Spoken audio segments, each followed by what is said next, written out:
Boa tarde, esse é o nosso trabalho de conclusão de curso. O trio é composto por Ana Luísa, Bruna e Gabriela. Nós fomos orientadas pelo Cristiano. E antes de começar a apresentação em si, gostaríamos de agradecer primeiramente a Deus, porque sem Ele nós não estaríamos aqui. Agradecer a todos os nossos familiares e amigos que foram tão importantes nessa nossa trajetória. E agradecer a todos os nossos professores que doaram um pouquinho do seu tempo e conhecimento para que nós chegássemos aqui. Nosso tema é aumento de coroa clínica, relato de caso clínico. Durante a nossa apresentação, nós iremos relatar o caso clínico em que nós atendemos na clínica odontológica da FAESA. A técnica que nós utilizamos foi a técnica de aumento de coroa clínica sem retalho, conhecida também como flapless. É uma técnica menos invasiva, menos cruenta para o paciente, com um pós-operatório melhor. E durante a nossa apresentação, nós iremos falar um pouco dos nossos objetivos, nossas metodologias e explicar um pouco mais sobre o tema. Nos tempos atuais, o anseio estético que atinge a sociedade é muito forte e estimula cada dia mais a correção de imperfeições. O sorriso, sendo uma característica predominante no estabelecimento de uma face harmônica, é uma grande preocupação que faz com que os pacientes busquem cada vez mais a odontologia. Um dos problemas que afetam a estética e traz incômodo é o sorriso gengival, que conceitualmente é uma alteração multifatorial, caracterizada como uma excessiva exposição gengival, que pode dar-se pela hiperatividade do lábio superior ou lábio curto, crescimento vertical excessivo da maxila, extrusão dentoalveolar, aumento do volume gengival induzido por biofilme ou fármacos, ou também pela erupção passiva alterada, que é o foco do presente trabalho. Nesse trabalho, nós trazemos a seguinte problemática: de que forma podemos tratar o sorriso gengival causado pela erupção passiva alterada?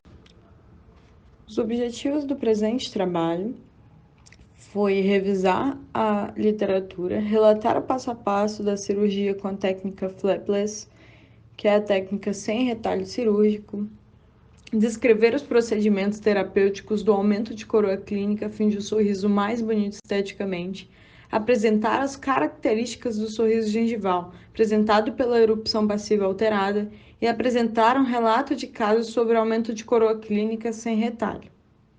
Agora, eu vou falar um pouco sobre a erupção passiva alterada. A erupção dos dentes compreende duas fases. Uma fase de erupção ativa, que faz com que o dente surja na cavidade oral até alcançar o plano oclusal, e uma fase de erupção passiva, envolvendo a migração apical dos tecidos moles, cobrindo a coroa do dente até uma posição ideal, ou seja, cobrindo 1 milímetro da junção cemento-esmalte. A erupção passiva se dá em 4 estágios, sendo esse um processo fisiológico da erupção dentária. Na primeira etapa, a junção dento-gengival está localizada no esmalte, seguida da segunda etapa, onde a junção dento-gengival está localizada no esmalte, mas também no cemento. Na terceira etapa, a junção dento-gengival está localizada inteiramente no cemento, estendendo-se coronalmente para a junção cemento-esmalte. Por fim, na quarta etapa, a junção dento-gengival está localizada inteiramente no cemento e a superfície da raiz está exposta, resultando em uma recessão gengival. Porém, quando a erupção passiva não progride além das etapas 1 ou 2, dá-se o nome de erupção passiva alterada, em que, em vez da margem gengival migrar para sua posição final na superfície cementária, permanece posicionada sobre ou próxima à superfície do esmalte.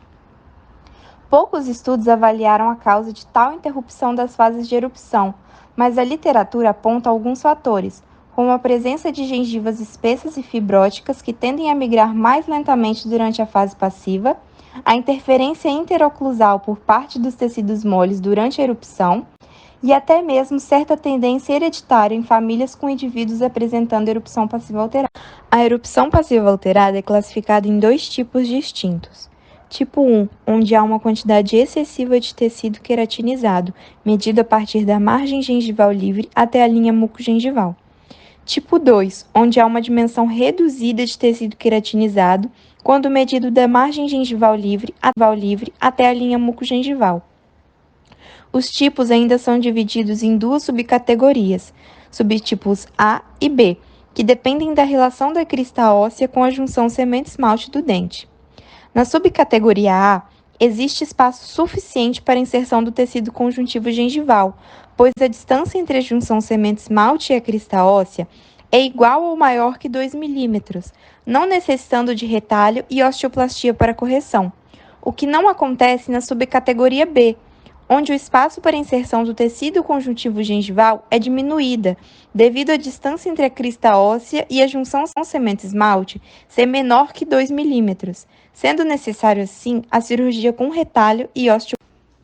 Agora, falando sobre sorriso gengival, com base na revisão de literatura que nós fizemos, uma das definições encontradas é que é uma exposição exagerada da gengiva no ato de sorrir, associada à coroa clínica dos dentes anterosuperiores principalmente. O sorriso gengival, a partir de 4 milímetros, já é considerado antiestético, tanto para nós, cirurgiões dentistas, que temos um conhecimento geral sobre o assunto, quanto para o público, em sua grande maioria são leigos.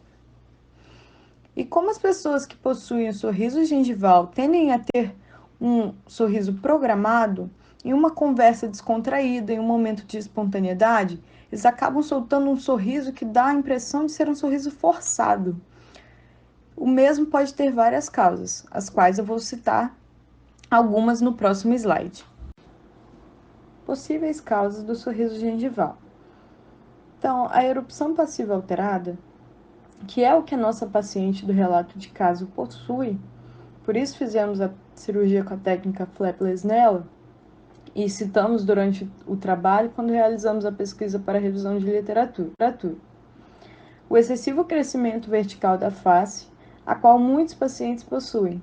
Um dos principais sinais é a dificuldade do selamento labial do indivíduo em repouso.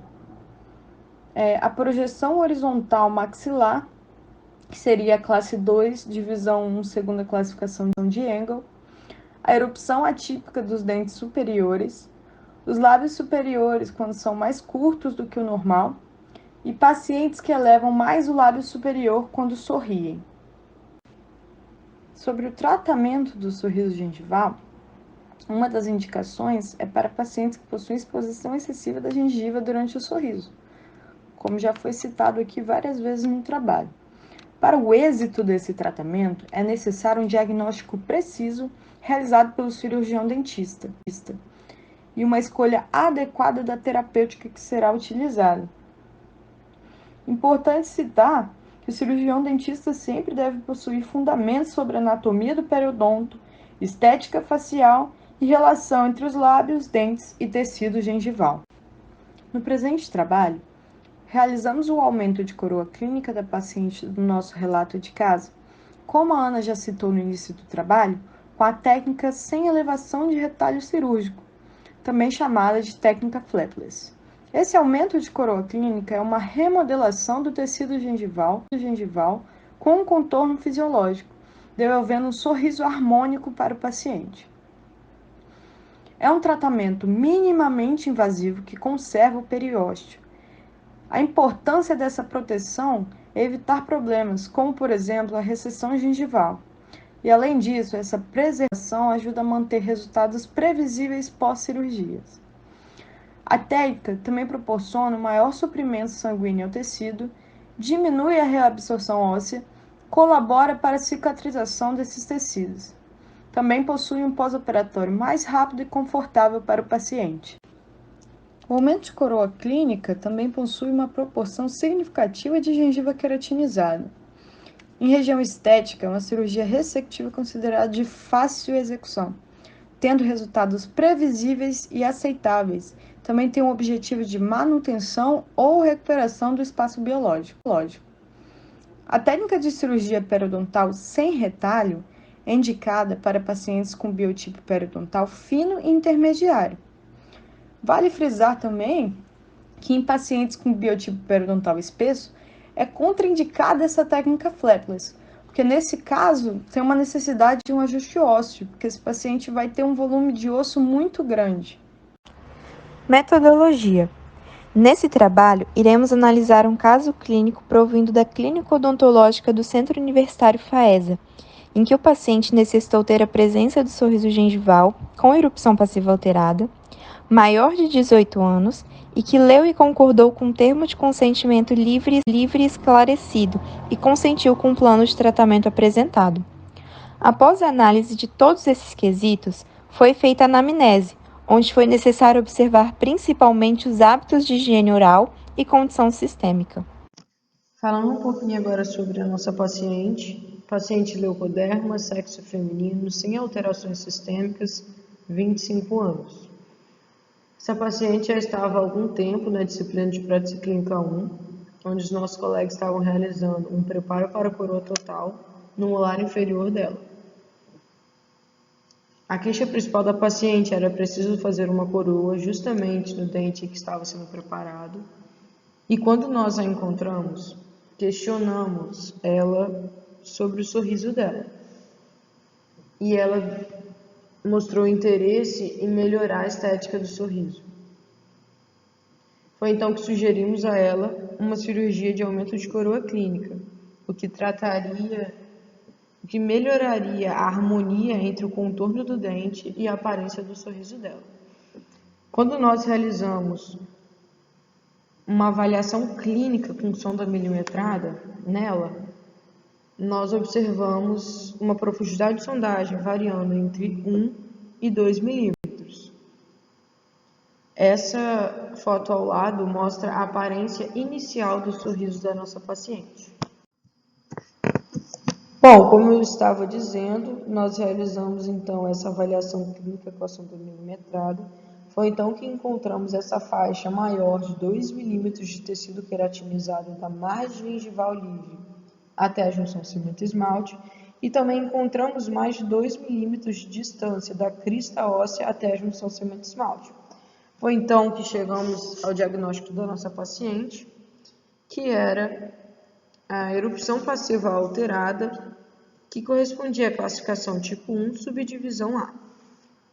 Dessa forma, nós indicamos à paciente uma cirurgia de aumento de coroa clínica sem retalho, onde não há necessidade de fazer uma osteoplastia para a recuperação do espaço de inserção supracristal. Bom, então nós iniciamos o procedimento com a realização de uma anestesia troncular. Foram feitas também as medições com sonda milimetrada nos dentes 13, 12, 11, 21, 22 e 23, que seriam alvos do procedimento, e nós definimos a posição da junção cimento-esmalte. Então, foram marcados os êndices gengivais. Após essa marcação, nós começamos o procedimento em si, onde nós executamos uma gengivoplastia, seguindo o contorno definido pela junção cimento-esmalte, sempre respeitando as papilas, e posteriormente fizemos a remoção do colarinho, do tecido gengival em excesso, com a ajuda de uma cureta. Após essa remoção do tecido gengival em excesso, nós irrigamos com soro fisiológico e nós realizamos uma nova sondagem com a sonda milimetrada, onde nós observamos uma distância de 3 milímetros em todos os sítios. Essa sondagem foi realizada até a crista óssea, foi então que observamos que esses 3 milímetros já estavam ali e que não havia necessidade de uma manipulação de crista óssea no local. Foi finalizada então a cirurgia fazendo uma compressa com gás umedecida com soro fisiológico por 5 minutos para a hemostasia do local. Como o procedimento ele não teve retalho, não houve necessidade da realização de suturas. Foi receitado então para a paciente um analgésico, um paracetamol 750 mg, a cada 6 horas durante 24 horas, ou caso a dor persistisse, e passado orientações pós-cirúrgicas para a paciente. Foi indicado que a paciente continuasse uma boa higiene oral, com escova ultramacia, passando fio dental e sem nenhuma restrição alimentar. Importante a gente falar que após 3 meses a paciente retornou para nós para uma reavaliação da cirurgia. E nós notamos que o contorno dos dentes 11 e 12 não estavam simétricos, então nós realizamos um refinamento cirúrgico nesses dois dentes e após esse refinamento, quando a paciente voltou novamente para a gente, nós vimos que o contorno gengival já estava mais harmônico.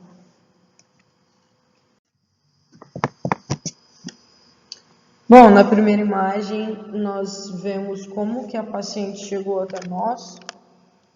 Como eu disse anteriormente, após ser questionada, essa paciente falou que gostaria de melhorar esteticamente o sorriso.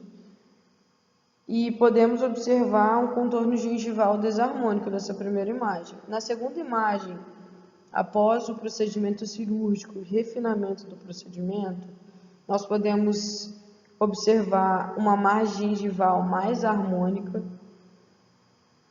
um sorriso mais bonito e a paciente relatou que ficou muito satisfeita com o resultado do procedimento. Bom, podemos concluir então que a cirurgia pelo método Flapless traz ótimos resultados muito satisfatórios quando bem indicados e bem planejados. A manipulação, a necessidade ou não da manipulação óssea ocorre após a avaliação do grau de invasão do espaço de inserção supracristal.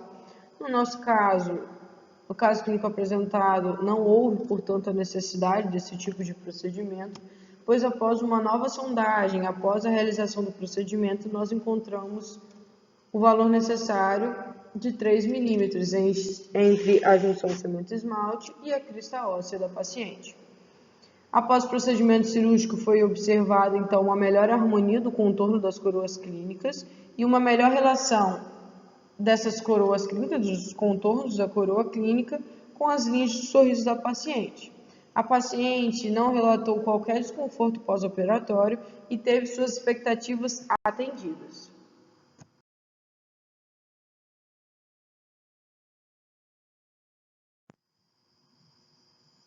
Muito obrigado pela atenção de todos.